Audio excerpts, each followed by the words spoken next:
What's up, everybody? It's Shane, the Rising Grind Picker, and I'm coming at you with a video today that's going to explain why selling on Amazon FBA in 2020, it's going to explain why people tank prices. It's going to give you insight into why prices do tank on some items. So stay tuned. Hey, before we start this video, I want to just one thing. Please show me your support and smash that like button. Comment down below what you think is the best strategy for price tanking on eBay or Amazon. Because let's face it, price tanking happens on eBay and Amazon. So why don't you comment down below what you do to kind of make more money or avoid this? So prices on Amazon FBA, if you're selling on FBA or even merchant fulfilled, prices tank for several different reasons. And the reason I'm making this video is I had a YouTube subscriber comment on one of my videos and he said, hey, you should touch base on this because what do I do when this happens? And he gave me the scenario of what do I do if I buy something and I'm selling it for $20 and then a week later it tanks down to $13. What do I do? And my answer to that question was this. My answer was if you're buying it and there's enough profit in the item to go down to 13 to sell it for a profit, then sell it for a profit. So it's super simple.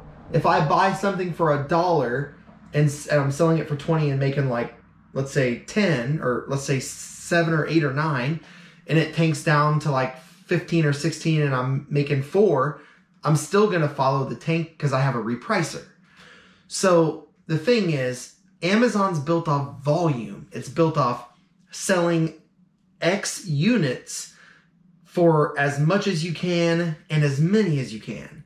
So, you want to sell X units for Y price and you want to sell hundreds. And so that's realistically the goal on Amazon. So the one thing, he said was hey, if I buy this for 20, do I just follow that price tank down? And really it's your personal opinion. If you want to follow it down and it's still profitable, then do it. I do it on some stuff and I don't on some stuff. You just have to know, okay, you got to look at the item and say, based on this rank, is the price going to come back up in the next 3 months or is it going to stay lower? Based on whatever your gut says, that's what you do. That's what I do. So when you look at it like this, price tanking happens for a couple different reasons. It happens because you have a lot of new sellers coming to Amazon, and let's say they don't have a repricer, so they don't know about repricers. So when they get on an item, they're trying to sell it for, let's say there's 10 sellers at $15.99. They're going to try to undercut a penny. And then all those sellers are going to follow them down. And they're going to keep trying to undercut at a penny, not realizing that people use repricers. And the problem is with that is they're a newer seller. Before you sell on Amazon, you should 100% know what you're getting yourself into. So, and maybe price tanking happens because someone buys at wholesale at a lower cost than what you bought at retail. So they have 1,000 units and they're trying to get rid of them way faster. So they're going to take the price down to $4 or $5 less to maybe see if the volume increases on the item. That's another reason.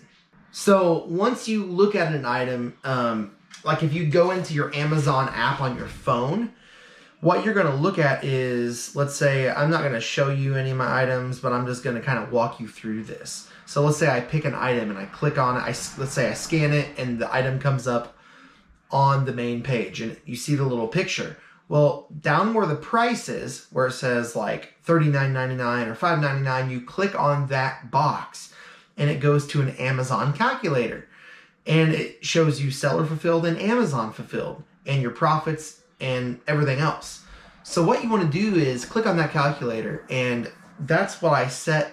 Whatever I feel the profit I'm comfortable with, that's what I set my minimum price at on my repricer.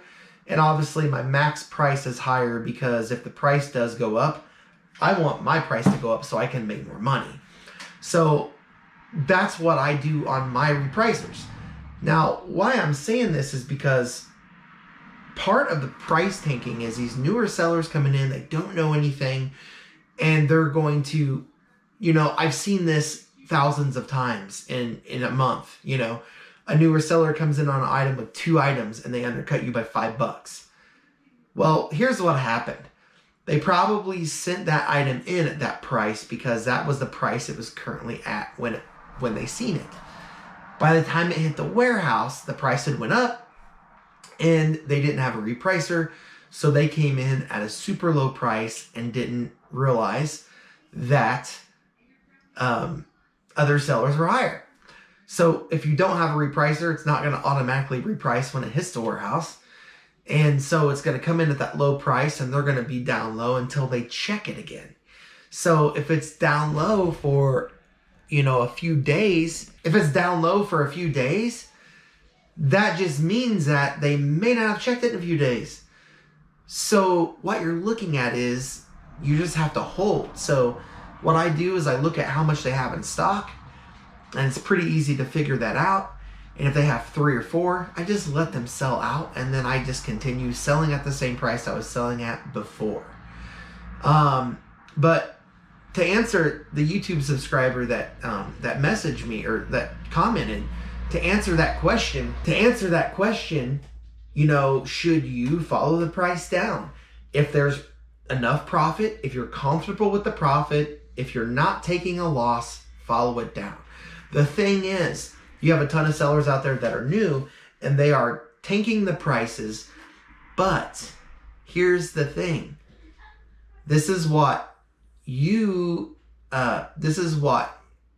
a lot of people don't understand. And this is where you could actually do the best in your business, is when those sellers, when they come on the listing, you need to just either match the price or hold out higher. But check the stock stats. A lot of people don't check how much they have in stock, and they follow it down and they tank it. And then that new seller starts tanking it. Well, new sellers, here's a huge tip. They don't look at if they're losing money or not losing money. So right now, there's a ton of people selling stuff at a loss on Amazon. They're losing 30 cents, 50 cents, $1, $2. But they just want to say they sold something. So what you have to understand is that you have to identify when that happens and use that calculator to make sure you're not going too low to not make a profit. But here's what you want to know is typically when new Amazon sellers tank prices and they don't make money, they don't stick around. So they're not going to stick around. They're going to leave Amazon. They're not going to come back. They're going to leave because they're not making money. Their account balance is, it's negative. So they're not going to keep doing Amazon. So you have to understand that they're going to be gone in a very short amount of time. So, don't get frustrated about prices tanking. Don't get frustrated about, I've seen veteran sellers tank prices. So you have to understand that it's not just one type of person, it's everybody. Price tanking on Amazon is going to happen no matter what. No matter how many people put videos out on this, it is still going to happen. So all I can tell you is don't get frustrated. Treat this like a business.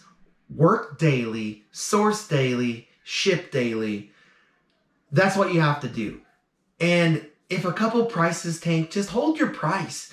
You don't have to go down. You have 1 year to sell that item before it hits long-term storage. And the storage fees typically throughout the year, before that year, are very minimal. Like I think I have close to 500 activations. I float right now around 400 to 500 activations. And sometimes it's like 550 to 600, but it's hard to keep that many in stock because I have good selling items. I may do around 300 to 450 a month and storage fees. That's just at the highest. Usually it's around $250 to $200. So what you have to understand is, for that amount of items, storage fees are very minimal, and storage fees are a write-off at the end of the year. So once again, thank you for watching this video. Comment down below what you think everyone should do, or what you think is the best strategy for selling stuff and kind of beating the price tank. Don't forget, like, share, subscribe, and I'll see you on the next one. Make that money.